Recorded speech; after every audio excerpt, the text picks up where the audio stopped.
So my father and his wife are unable to have children together. He has me, a teen male from his marriage to my mom, which ended because he cheated on her with his now wife. The affair was discovered when I was 7 and my mom left him immediately. I split time with both of them, unfortunately, which meant I was around my father and his wife a lot, and she tried to be a second mom to me, which I think was crappy after she knowingly slept with a married man. She was dating his best friend at the time too. My mom died when I was 12. Then I had to live with my father and his wife and had no escape from them. They tried to make me forgive them and let go of what happened, and they did a bunch of therapy with me, but I always told him I would stop speaking to him when I turned 18. They found out 3 years ago that they couldn't have kids together, and almost 2 years ago they started the process of adopting a baby from foster care. During the process I was interviewed. This was in February of this year. I was asked questions about my relationship with my parents, which I corrected, and told them she was not my parent, and he was only because of blood. Then I was asked how I would feel about a sibling, and I told them I would have nothing to do with one and was planning to move and never speak to my father again once I turned 18. The social worker looked quite alarmed by that. She asked me about my father's family, and I said they disowned him after he cheated, and so did all of his friends. Soon after the interviews were done, they were rejected and told they couldn't provide a suitable environment for a child. My father's wife fell apart. I heard her say my mum must have been cursing her from beyond the grave. She's religious and believes people can send good or bad luck from beyond the grave. She's still not over the news, and a few weeks ago my father told me I should take pity on her and at least be friendly to her. I asked why I'd do that, and he said her dream of motherhood was over. I told him I didn't care. He asked me if I had something to do with that. I shrugged. He then went off on me, saying it was cruel to punish them this long.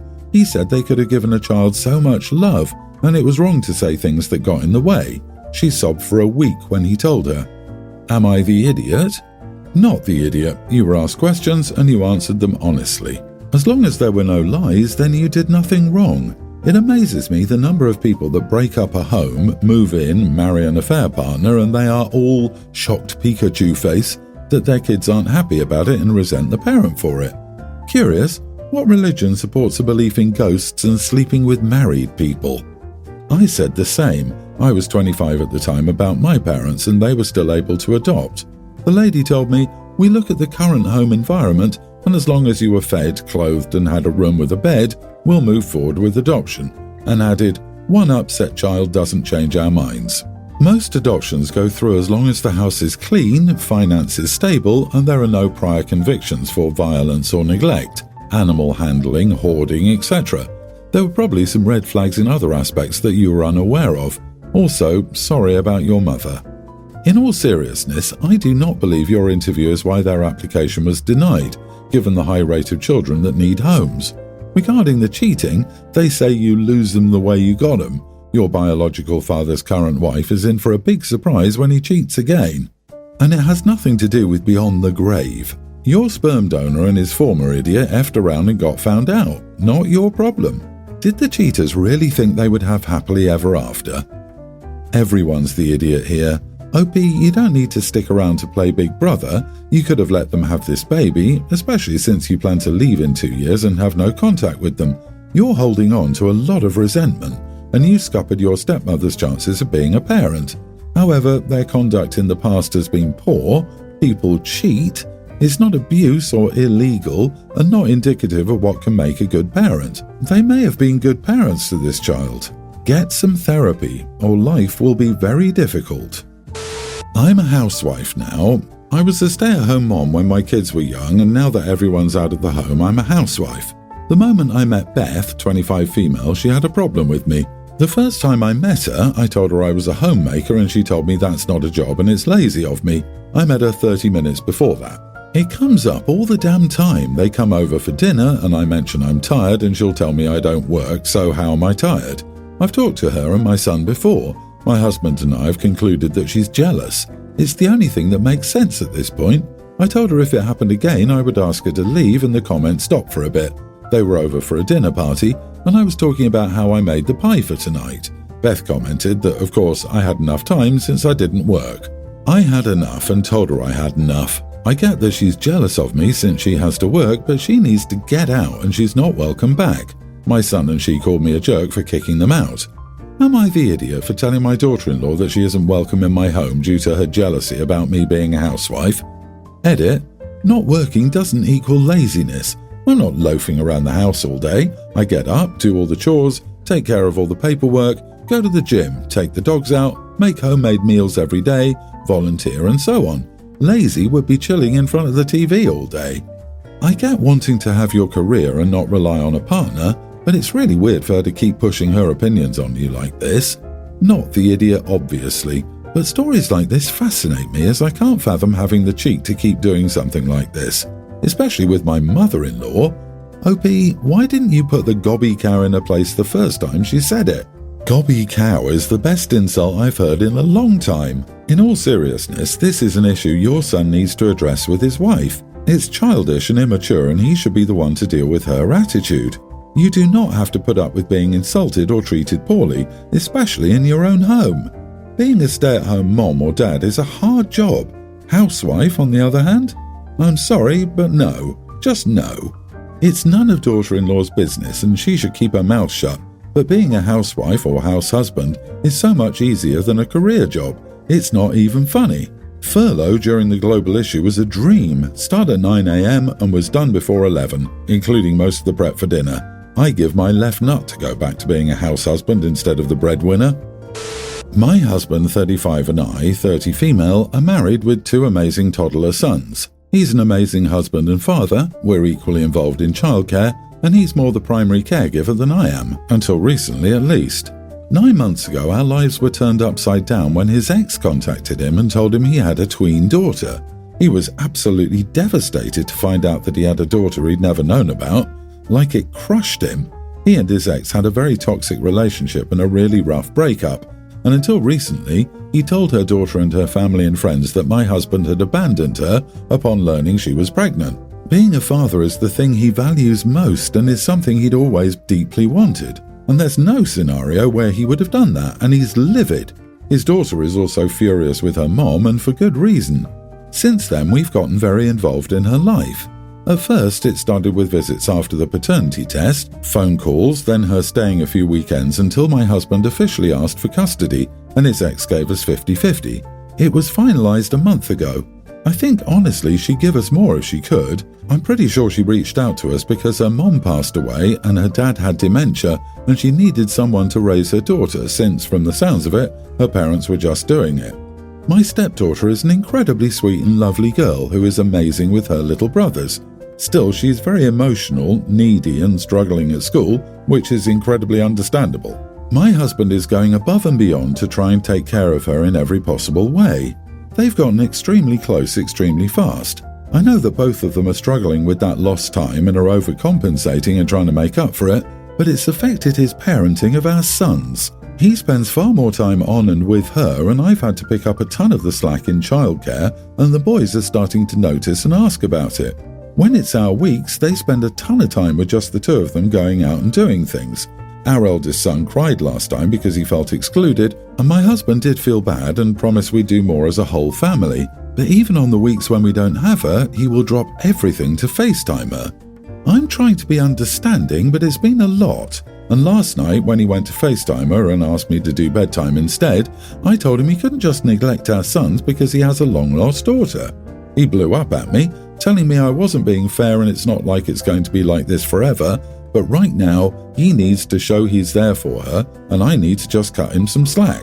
He basically never gets angry and has since apologized for yelling, but not for what he said, and has been pretty cold. I do feel pretty bad for telling him he was neglecting the boys, since I know he feels a ton of guilt for not being there for her, even though it's not his fault, and I think that's likely where the blow-up came from. I just can't decide if I'm being an idiot for being irritated at him. So, am I the idiot? I think this is a tough situation. He can't make up for those years. They aren't even years where he was inattentive. He literally didn't even know she existed. That's pretty serious. The ex is definitely the idiot in this situation. He and his daughter need to get to know each other. He should FaceTime her when she's at her mom's. They should be doing activities together, just the 2 of them. That said, he shouldn't be neglecting his sons or having them take the back seat. They also should get to know their sister. So there should be family time and family outings when she's there, and when she's not, he needs to give the son special time too, together and or separately, to make sure they know they aren't getting replaced. It's a rough situation that just requires patience, finesse, and lots of love. Yeah, but he is trying to make up for lost time, and unfortunately, because he's been very involved with his daughter, they will notice the change, and they will remember that Daddy stopped paying attention to them when a new sister showed up. Unfortunately, he had to play his cards right to be fair to all his kids. Not the idiot. OP, tell your husband it was your kids who complained. You're simply letting him know of the problem. He's setting himself up to have a messed up relationship with all 3 kids. The boys will continue to feel abandoned and neglected by their sudden sister and grow resentful. If he responds by trying to back up on the sister and refocus on the boys, the girl will feel abandoned as she's no longer getting the attention she's been used to since Dad became a part of her life, leading to resentment. Your husband is going to destroy all of his relationships.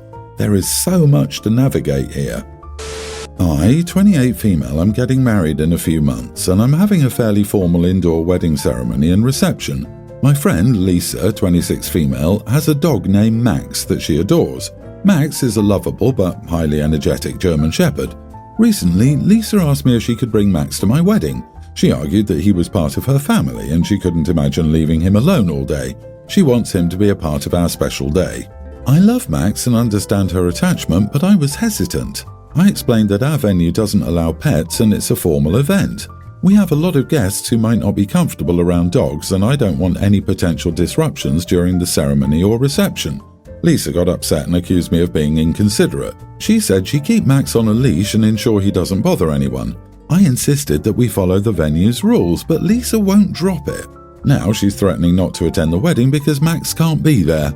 Am I the idiot for telling my friend she can't bring a dog to my wedding, even though it means she might not attend? Good grief, not the idiot. If she doesn't attend, she doesn't attend. That's on her. This is a completely inappropriate request. Max is a pet, not a service animal. She must make arrangements by leaving him with a friend, family member, or boarding facility. Give her a gift card for a local therapist. Lisa needs help.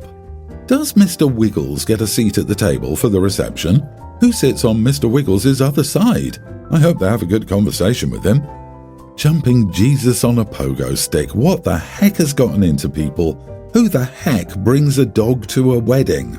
Boy, if she's incapable of being away from him for a day, she needs to get mental health help. That is an entirely unreasonable request. I have never heard of a guest bringing a dog to a wedding, especially a formal indoor ceremony. There are lots of members of her family. Should all of them be included? My sister is my best friend and I'm very close to her, but that doesn't mean I get to bring her to everything, LOL. If she doesn't go to your wedding, that's on her. My sister Jane is a single mother to her autistic son James. James was having a hard time at his school. His school district is severely underfunded and they do not give a crap. The schools where I live are pretty nice, and my neighbours who have kids said they have a lot of great programs for kids like him. Since I had extra room, I decided to offer to let Jane and James move in with me so he could go to school here. Since he started, he's been doing great here. The teachers and aides are much more engaged than at his old school. They've been helping him work through some of his behaviours as well. My other sister Leah is being weird about it though. The school that James attends has better teachers and aides and has a lot of other activities and resources, and in general it's just a lot nicer. Leah and her family live in the same town that Jane and James used to live in, so her kids go to the underfunded school. Now she wants to send her kids to school here too. However, they're not taking any out-of-town students. So Leah wants to use my address to send her kids to school here. From what I've seen online, it looks like it can be considered fraud to do that. It's a fairly tight-knit community. People would figure out what we were doing and that they don't live here. So I don't want to take the risk. Besides, Leah's kids aren't having trouble in school. Their school may not be the best, but they're doing okay. Still, Leah thinks it's unfair I won't help her kids get out of the crappy school by using my address when I've let Jane and James move in so that he can go to school here. Not the idiot. There are ways to enrich children's education development that don't involve fraud. Your sister needs to look into that.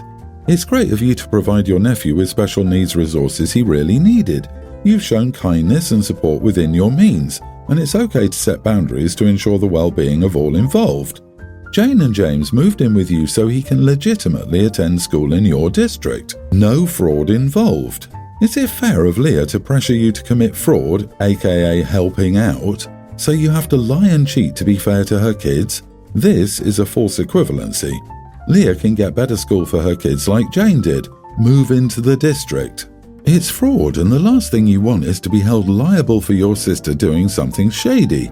I highly suggest that if your sister is talking to you by phone over this, you text her your refusal to allow her to do this, and you keep a copy of that on the cloud so that you have proof that you said no to her suggestion. I'm telling you this because, as much as I know you might not want to think this, your sister sounds like the type who would go ahead and use your address anyway.